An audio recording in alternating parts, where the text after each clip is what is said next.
Well, after more than 6 decades of operating a facility in Durham, the Coca-Cola bottling plant is moving out of the city. You didn't ask for higher prices. Nobody did. But they've been quietly slipping into your life, showing up on your grocery bill, in the cost of your favorite drinks, even in that Friday night six-pack you grab without thinking. And it all traces back to a single moment, June 4th, 2025. That's when President Trump announced he was doubling tariffs on imported steel and aluminum, taking them from 25% to a hefty 50%. Supporters hailed it as a bold stand to protect American industry, a way to keep factories humming and jobs at home. But for companies like Coca-Cola, and for you, the person pushing a cart down the supermarket aisle, it's been nothing short of a shockwave. So let's slow down for a second and really look under the hood. When that tariff hammer came down, it hit aluminum the hardest. And aluminum isn't some distant, abstract commodity. It's the skin of millions of soda cans, beer cans, and food packages that end up in North American kitchens every single day. Coca-Cola's CEO, James Quincy, didn't sugarcoat it. He called the tariff hike more than just a policy change. It was a direct hit to production costs, one that would ripple all the way to store shelves. And he's not the only one sounding the alarm. The Can Manufacturers Institute, the people who actually make those cans, backed him up, warning that prices on everything from soda to soup are headed north. Here's the crux of the problem. Coca-Cola relies heavily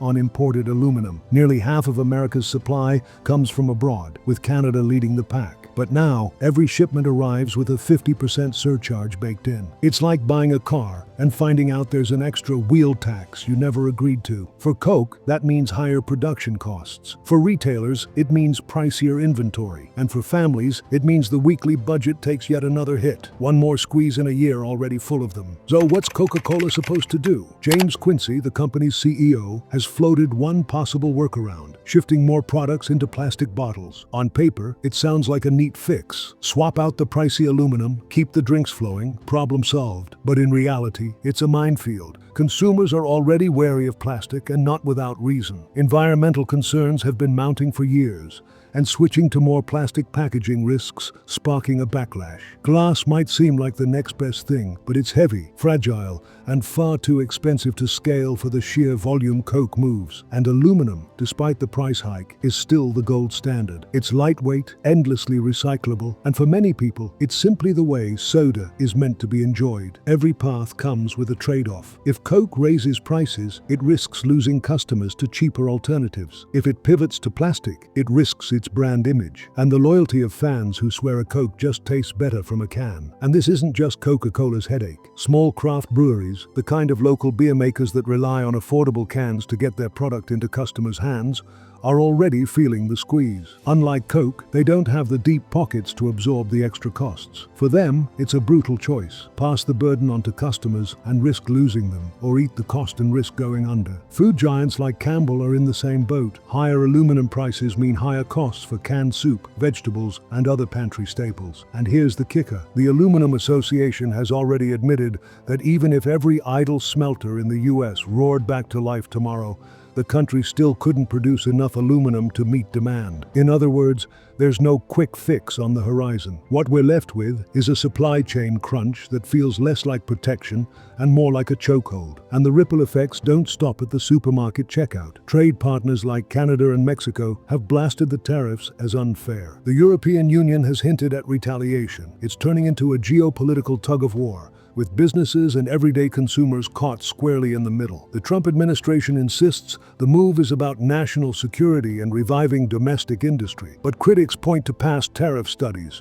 showing that higher costs and reduced competitiveness often lead to more jobs lost than gained. And if history is any guide, this round could be even rougher. Let's circle back to Coca-Cola, because how they respond could set the tone for the entire beverage industry. Beyond tinkering with packaging and quietly lobbying Washington for relief, Coke is now weighing price hikes with almost surgical precision. Raise them too much, and you risk pushing loyal customers straight into the arms of cheaper competitors. Raise them too little, and you watch profits bleed away. For a brand that's been a fixture in American fridges for generations, this is more than a numbers game. It's a balancing act between survival and loyalty, between protecting the bottom line and preserving the trust of people who've been buying Coke for decades. Every move they make now becomes a case study in how global companies navigate sudden policy policy shocks in a tightly interconnected economy. But here's the bigger picture. This tariff fight isn't really just about aluminum or steel. It's about the reality that in today's world, you can't wall off trade without setting off a chain reaction. Prices don't just sit still, they ripple outward. Supply chains don't freeze in place. They twist, reroute, and adapt, often in ways that hit consumers long before they hit the headlines. When governments pull hard on one lever, the shockwaves can reach your wallet faster than you'd think. So the next time you crack open a Coke or grab a six-pack of your favorite craft beer, remember that aluminum can in your hand is more than just packaging. It's ground zero in a trade war that's quietly rewriting the rules of business, politics, and everyday life across North America. The real question isn't just whether tariffs like these can make American industries stronger. It's whether the price of that strength is something ordinary families can actually afford. So,